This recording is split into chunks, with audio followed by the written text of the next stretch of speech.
শোনাই। আমি ক্লাস 5 এ পড়ি।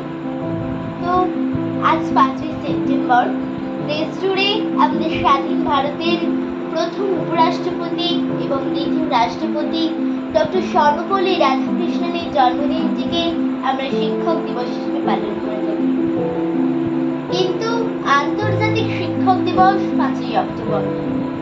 তাই আমার সমস্ত শিক্ষক শিক্ষিকাকে আমি সম্মান জানাই এবং যার আজকে জন্মদিন ওনাকে সম্মান জানিয়ে আমার আজকের নিবেদন কবি অপূর্ব দত্তের লেখা কবিতা শিক্ষাগুরু।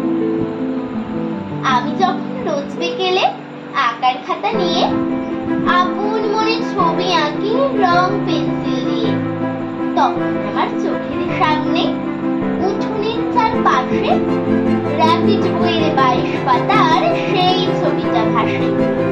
মাথায় সাদা পাপড়ি, চোখে চশমা, মুখে হাসি। বয়সখানেক যায় না বোঝা, সাহায্য কৃপা আসে। আঁকার পরে বাবার কাছে তার কথা রোজ শুনি।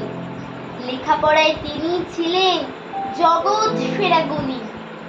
যার নামেতে যার কথাতে লুকিয়ে আছে জাদু, তিনি হলেন সর্বপল্লী রাধাকৃষ্ণন দাদু। প্রতি বছর সেপ্টেম্বরের 5 তারিখটি এলে আমরা তাকে বরণ করি সমস্ত কাজ ফেলে। মা বলেছে তিনি হলেন শিক্ষকদের গুরু। তাকে প্রণাম করেই আমার সকল কাজের শুরু। নমস্কার।